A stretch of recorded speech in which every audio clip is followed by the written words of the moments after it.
Hello everyone.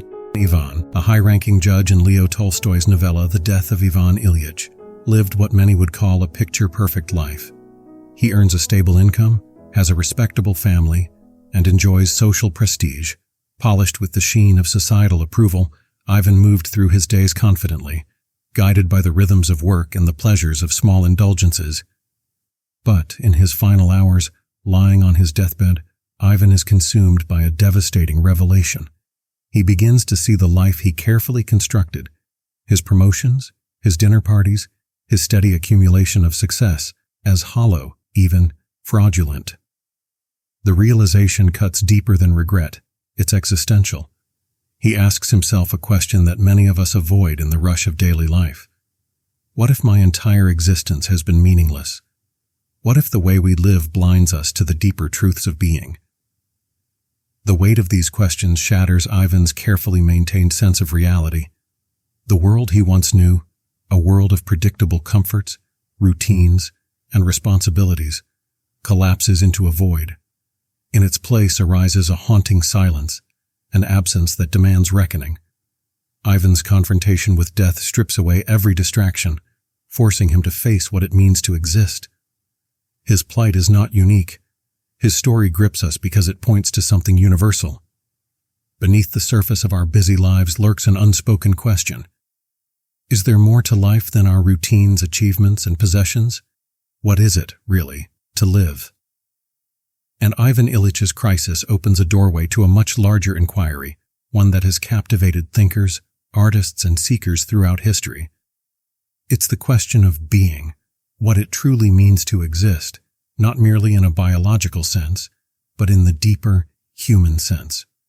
To guide us in exploring this intriguing question, we turn to Martin Heidegger, one of the most influential and enigmatic philosophers of the 20th century. Enigmatic for the controversy surrounding his brief yet undeniable support of the Nazi movement, a chapter in his life that continues to cast a shadow over his legacy. Despite the controversies, his profound insights into the nature of human existence, finitude, and authenticity remain a cornerstone of existential and phenomenological thought.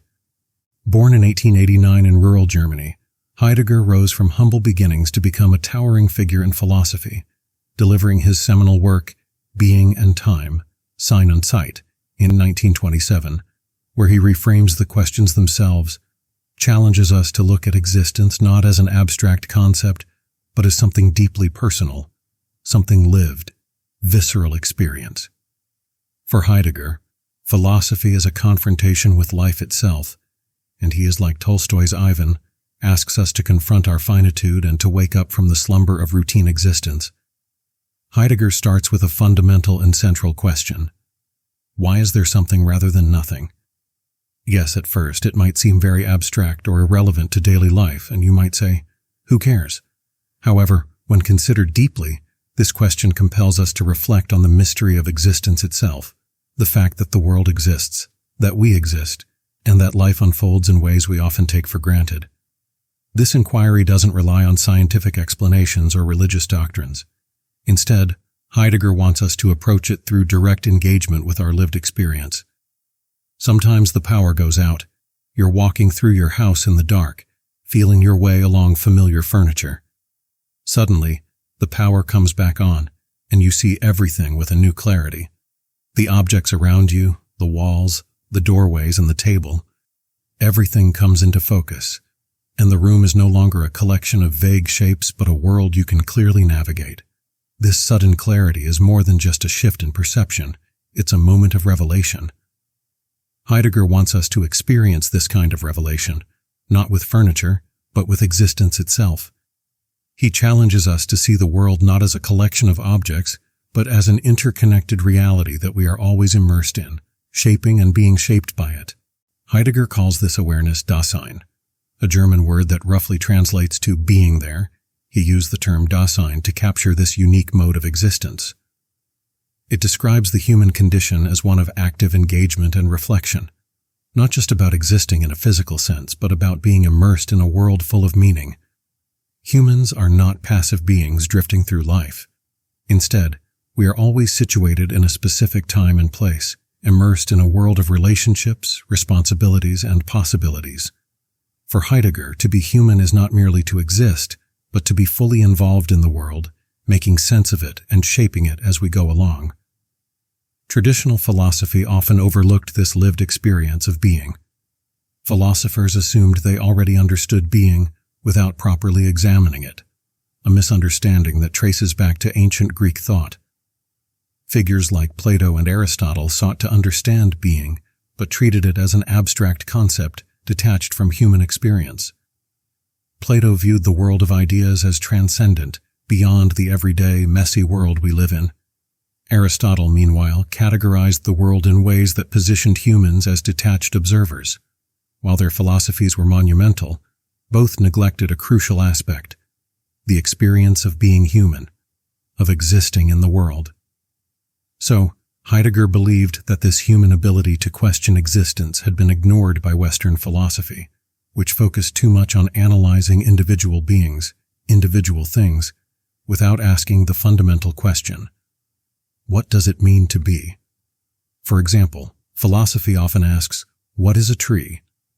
Heidegger shifts the focus to, what does it mean for a tree to exist?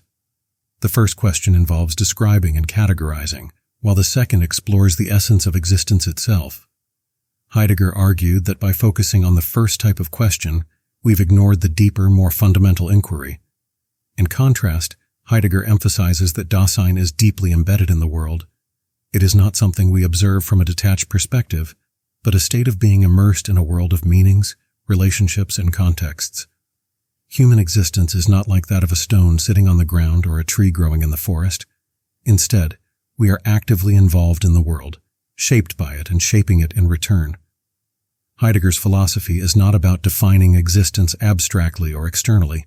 It is about understanding it from within, through the lived experience of Dasein, of being there. Moreover, in contrast to animals or objects, humans have the unique capacity to question their existence. Imagine a moment when you stand at the edge of an immense valley, feeling the vastness of the landscape stretching out before you. You feel both insignificant and connected to the whole of existence. You may ask yourself, what am I doing here? And in that fleeting moment, you become aware of your own presence, and you say, I am here. This realization is more than just self-awareness. It's a recognition of your place in the interconnected fabric of the world. You aren't merely standing in a landscape. You are standing with the landscape, embedded within it, asking questions and reflecting on what it means to be where you are. For Martin Heidegger, we are not isolated individuals who simply exist alongside other objects and beings. Instead, we are inseparable from the objective world. Heidegger uses the term being in the world, written with hyphens, to describe this dynamic, interconnected existence. This concept shifts the focus of philosophy from a detached analysis of existence to an engaged, practical understanding of what it means to be human, to be part of the world. One way to think about this is through the everyday, mundane experiences that often go unnoticed. For example, when you pick up a cup of coffee in the morning, you don't typically stop to analyze its composition. You don't think about the raw materials that went into making the cup, the history of ceramic production, or the chemical reactions happening as you sip the warm liquid. Instead, you experience the coffee as part of a broader ritual tied to your routines. It may signal the start of your workday, provide you with a moment of comfort, or even symbolize a connection with a friend if you're sharing it. But here's the thing. You don't focus on the coffee cup as a thing. Instead, you focus on how it fits into the web of your daily existence, embedded in your rituals and practices. By the way, I want to give a big thank you to Mimi and Valerie for buying me a coffee through buymeacoffee.com, and to my 4 amazing YouTube members. You are all an integral part of this channel's existence. So, this experience with the coffee, this interaction with the world, is what Heidegger calls readiness-to-hand. When something is ready to hand, it's not an object we consciously think about. It becomes an integral part of our activity. Heidegger's example of a hammer is a good illustration of this. For example, when you use a hammer to drive a nail, your focus isn't on the hammer itself, its weight or materials, but on the act of hammering. The hammer becomes an extension of your hand and action, seamlessly integrated into your task. It is ready to hand because it functions as part of your practical engagement with the world, not as something you stop to observe or analyze. This smooth interaction changes when something goes wrong. If the hammer's handle breaks, it is no longer ready to hand. Suddenly, it becomes an object of focus, something you need to examine, repair, or replace. Heidegger calls this mode present at hand.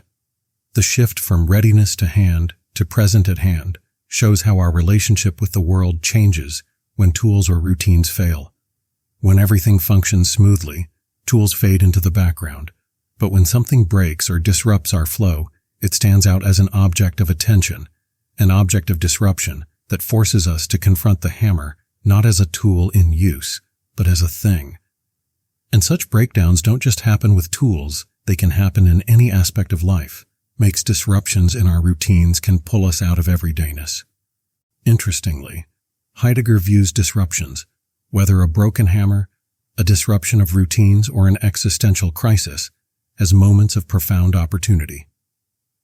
When the flow of everyday life is interrupted, we are compelled to confront aspects of existence we usually ignore. Take, for instance, someone recovering from a serious illness. During their time in the hospital, they might feel disconnected from their ordinary life, but, upon recovery, they often experience the world anew. A morning coffee becomes a joy rather than a habit, and conversations with friends take on a deeper, more meaningful quality. Though painful, disruptions can reconnect us to the essence of being, helping us see life with fresh eyes.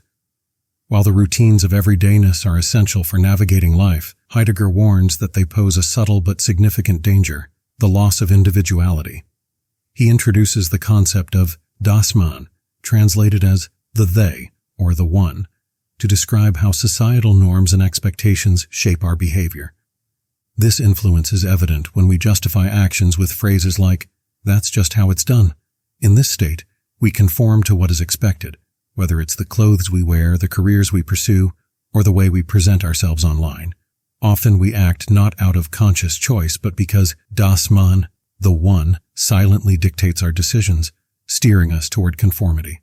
Heidegger argues that living under the influence of Dasein, the they, risks disconnecting us from our true selves. Like Ivan Ilyich in Tolstoy's novella, many of us drift through life in a kind of daze, preoccupied with meeting societal expectations, checking boxes, and chasing superficial goals. While these activities are not inherently meaningless, they often distract us from engaging deeply with life, what Heidegger calls an awareness of being. This conformity obscures the profound realities of existence, leaving us unable to make deliberate, authentic choices. To live authentically, Heidegger suggests, we must first understand its opposite, inauthenticity. Inauthenticity arises when we avoid confronting the deeper truths of our being and instead conform to the scripts handed to us by Dasein. These scripts tell us what one is supposed to do. The one should work a steady job, the one should buy a house, or share curated moments on social media. Over time, such conformity diminishes our individuality, leading us to measure our worth through the eyes of others rather than embracing who we truly are. To live authentically is to embrace the possibilities of each moment, making choices rooted in one's understanding of what it means to exist. This involves stepping beyond the influence of Dasein and reconnecting with our individuality. By doing so, we approach life's ultimate questions. Who am I? Am I living a life that is truly my own, with honesty and courage? Those questions lead us to live authentically and ask what truly matters, especially when we are forced to confront our finitude. But also it requires an openness to our finitude, an awareness of our mortality and the transient nature of life. For Heidegger, this awareness is not meant to evoke despair, but to inspire a more profound engagement with life's most profound realities, including the fact of our mortality. Consider the phenomenon of a midlife crisis. A person in their 40s or 50s might suddenly feel a deep sense of unease, questioning the life they've built. They might ask, is this all there is? What have I truly accomplished? This crisis, this angst often arises not from external failures, but from a confrontation with finitude. The person realizes that time is slipping away and that their life is approaching its end. This realization can be terrifying, but it can also serve as a wake-up call. Why? because Heidegger doesn't view angst as a purely negative experience. On the contrary, he sees it as a vital revelation. In moments of anguish, the world no longer feels familiar and secure. Instead, it reveals itself as something vast, dynamic, and full of possibility. That's the paradox of angst. While it unsettles us, it also reveals our freedom. We see that life isn't preordained or fixed. We are not bound by the expectations of society or the habits of everydayness. Instead, we are free to choose, to shape our lives according to our own values, prompting them to reevaluate their priorities and pursue a more authentic path. But freedom comes with responsibility. If we are truly free, then we must take ownership of our choices. There is no one else to blame for how we live. This is why angst can feel so heavy. It confronts us with the weight of our freedom and the responsibility it entails. In Being in Time, Heidegger describes this as a moment when the totality of beings recedes, leaving us with a direct encounter with being itself. It's as though the curtain of everyday life has been pulled back, revealing the raw, unfiltered reality of existence. For Heidegger, living authentically means embracing angst rather than fleeing from it. It involves recognizing our finitude and letting this awareness guide our choices. When we think of our finitude, our death, it's tempting to frame it as a universal event, something that happens to everyone.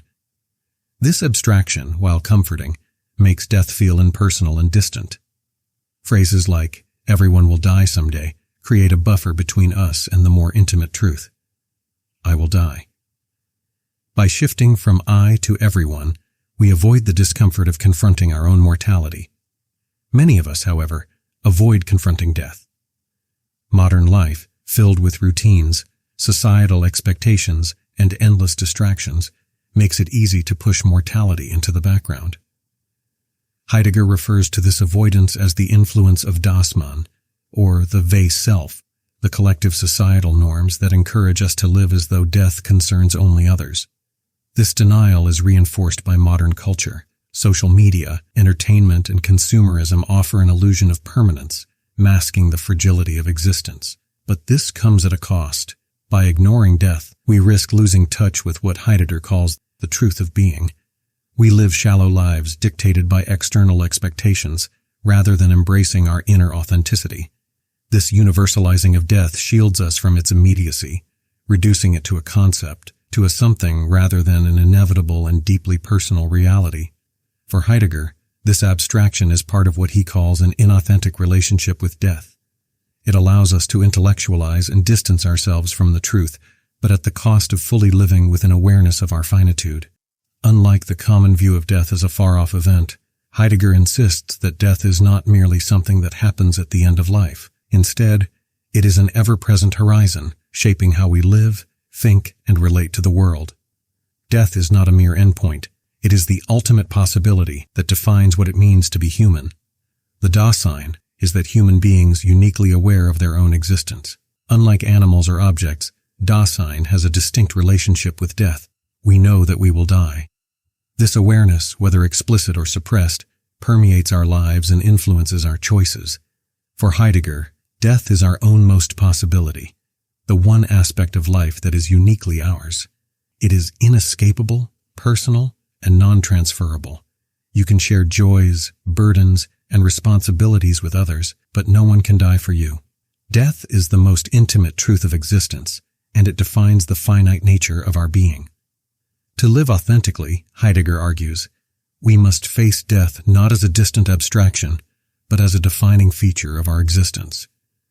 This means moving beyond distractions and societal denial to confront the reality of our finitude. Heidegger calls this way of living being toward death, embracing death as an ever-present reality that guides our choices and clarifies our priorities.